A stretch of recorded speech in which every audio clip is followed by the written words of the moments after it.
ATC World, a desire to connect the world. मित्रों, कभी आपने सोचा है कि बिना खोए कुछ प्राप्त नहीं हो सकता। इसीलिए सच ही कहा गया है, no pains no gains. Good morning friends, this is Kumar Shambhusharan. Once again I welcome you in my YouTube channel. First of all, मैं आप सबका धन्यवाद करता हूं कि आप मेरे वीडियोस को लाइक किए, शेयर किए। और आज का टॉपिक बहुत ही सुंदर होने वाला है, क्योंकि मैं जो आज टॉपिक आपके सामने रखने वाला हूं, आज हम लोग सीखेंगे what the language is and what the basic part of English grammar. तो इसमें हम लोग देखेंगे कि आखिर भाषा क्या होता है, भाषा सीखने से क्या होगा, और ग्रामर के कौन कौन से बेसिक या आधारभूत भाग हैं।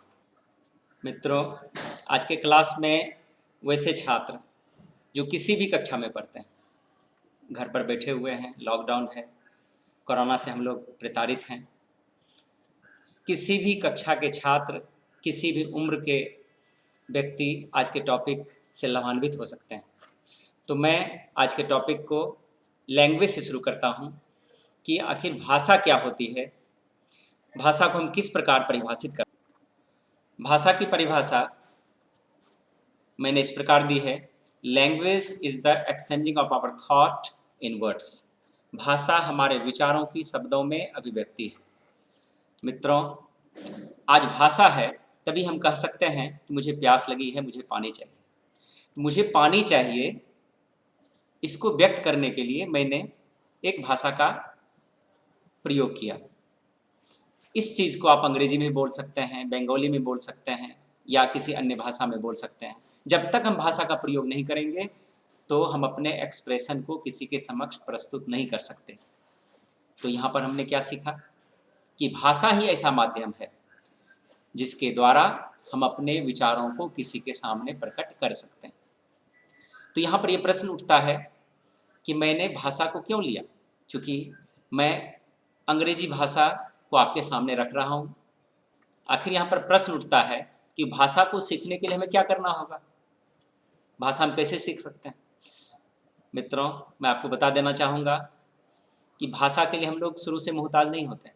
बचपन से ही किसी न किसी एक लैंग्वेज को कम से कम सीख जाते हैं, सुनकर, नकल करके। लेकिन भाषा का सही प्रयोग हम तब सीख पाते हैं जब हमें व्याकरण आती है। तो यहाँ पर हम एक प्रश्न भी लिखे हैं जो आपको स्पोकन इंग्लिश के व्यू से बढ़िया हो सकता है कि अगर आपसे कोई प्रश्न करता है कि how will you learn the language, आप भाषा कैसे सीखेंगे।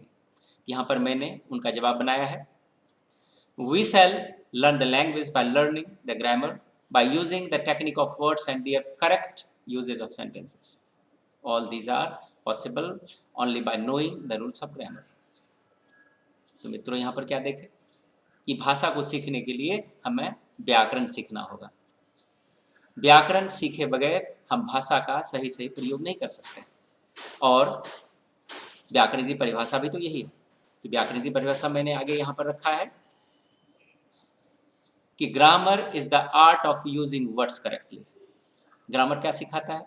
ग्रामर सिखाता है कि हम अपने वाक्यों में शब्दों को कैसे रखें। अगर हमारे पास शब्द है तो रखने की विधि होनी चाहिए, और शुद्ध शुद्ध रखने की विधि होनी चाहिए। अगर हम कुछ लिखेंगे तो वहां भी हमें शुद्ध शुद्ध लिखना पड़ेगा, बोलेंगे तो वहां भी शुद्ध शुद्ध बोलना पड़ेगा। तो इस तरह से हिंदी में इसकी परिभाषा दी गई है, व्याकरण वह शास्त्र है जिसके अध्ययन से हम शुद्ध शुद्ध पढ़ना, शुद्ध शुद्ध लिखना और शुद्ध शुद्ध बोलना जानते हैं।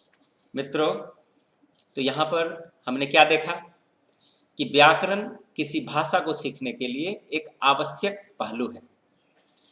तो हम किसी भी कक्षा में, क्या प्रॉब्लम होता है, हम कक्षा 3 के भी हैं, फिर भी हम अंग्रेजी की शुरुआत यहाँ से कर सकते हैं। कक्षा 5 के हैं, 6 के हैं, 7th के हैं, 8th के हैं, CBSE में पढ़ते हैं, या बिहार सरकार बोर्ड की तैयारी कर रहे होते हैं। इंटरमीडिएट के भी स्टूडेंट हैं जिनकी अंग्रेजी कमज़ोर है, वो यहाँ से शुरुआत कर सकते हैं। अंग्रेजी भाषा में व्याकरण के 5 भेद बताए गए हैं: ऑर्थोग्राफी, वर्ण विचार, इटिमोलॉजी शब्द विचार, सिंटैक्स वाक्य विचार, पंक्चुएशन चिन्ह विचार, प्रोसोडी छंद विचार। ये अंग्रेजी व्याकरण के 5 भेद हैं। तो यहाँ पर हम देखेंगे कि ऑर्थोग्राफी क्या होता है। Orthography is the part of grammar in which we study about letters और alphabet.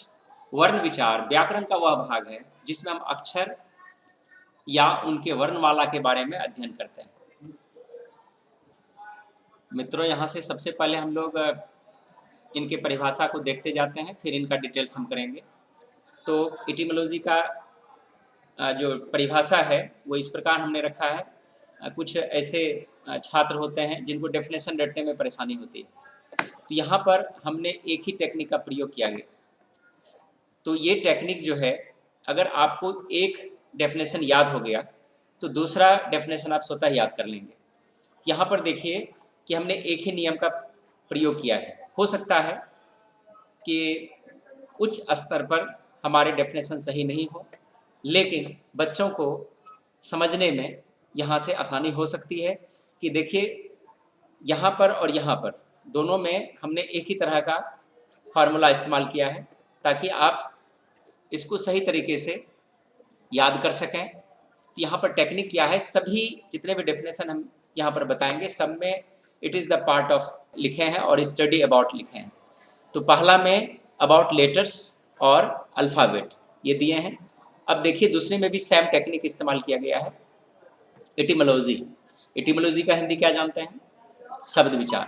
Etymology is the part of grammar in which we study about words and derivation of them. तो यहाँ से आपको ये न्यू सिर्फ जोड़ना है ताकि आप इसको ठीक ठाक अपने दिमाग में अटा सकें, इनकी परिभाषा को याद रख सकें। तो शब्द विचार व्याकरण का वह भाग है जिसमें हम शब्द और उनके उत्पत्ति के बारे में अध्ययन करते हैं। तो यहाँ पर भी सेम तरीके से मैंने परिभाषित करने का प्रयास किया है कि स्टूडेंट्स को आसानी हो याद करने में। फिर हमने सेम नियम यहाँ पर भी रखा है, इससे क्या होगा कि आपको आसानी से याद होगा। Syntax is the part of grammar in which we study about correct usage of sentences. वाक्य विचार व्याकरण का वह भाग है जिसमें हम वाक्य का शुद्ध प्रयोग करना सीखते हैं। आगे है punctuation. Punctuation is the part of grammar in which we study about some grammatical symbols. चिन्ह विचार व्याकरण का वह भाग है जिसमें हम व्याकरण संबंधी कुछ चिन्हों के बारे में अध्ययन करते हैं। अंतिम भाग है prosody. Prosody is the part of grammar in which we study about figure of speech. छंद विचार व्याकरण का वह भाग है जिसमें हम अलंकारिक शब्दों के बारे में अध्ययन करते हैं। यहाँ पर सभी परिभाषा में एक ही तरह का भाव, एक ही तरह का टेक्निक मैंने इस्तेमाल करते हुए गया है। तो क्या क्या ध्यान में रखेंगे कि जो आपको याद हो जाए। तो पहले में हम क्या याद रखेंगे? अबाउट लेटर्स और अल्फ़ाबेट। दूसरा में क्या रखेंगे? Words and derivation of them. तीसरे में क्या रखेंगे? Usage of sentences. फिर चौथे में ध्यान रखना है study about some grammatical symbols. और अंतिम में क्या रखना है? Figure of speech. ये जो है याद आपको आसानी से हो सकता है, और आप अपने से भी पुस्तक को पढ़िए, वहाँ से डेफिनेशन को लीजिए। जब आप मैच्योर्ड होना चाहते हैं तब आपको किसी न किसी किताब का सहारा लेना पड़ेगा, और वहाँ से आपको मैच्योर्ड डेफिनेशन मिल सकता है। ये भाग जो है, जो शुरुआती दौर में है, शुरुआती से अंग्रेजी चाहते हैं और बोलना भी चाहते हैं, यदि आपको कोई प्रश्न करता हो, पूछता हो, तो आप आसानी से यहाँ जवाब दे सकते हैं। तो पहले में मैंने क्या चर्चा किया? ऑर्थोग्राफी में मैंने चर्चा किया लेटर्स का, इटिमोलॉजी में मैंने चर्चा किया वर्ड्स का, सिंटैक्स में मैंने चर्चा किया करेक्ट यूजेज ऑफ सेंटेंसेस का, फिर उसके बाद मैंने पंक्चुएशन में चर्चा किया ग्रामेटिकल सिंबल्स का, और अंत में फिगर ऑफ स्पीच का चर्चा किया। Friends, don't stop your learning, continue with me. I give the guarantee that I will make you bold in English language, and I'm also giving you so many concepts regarding computer science. If you're beginners, you can learn so many beautiful things regarding technology from my YouTube channel. I hope you like it and you will surely share it. Thank you very much. Today I'll end my session. I'll come back again in your next episode. ATC World, a desire to connect the world.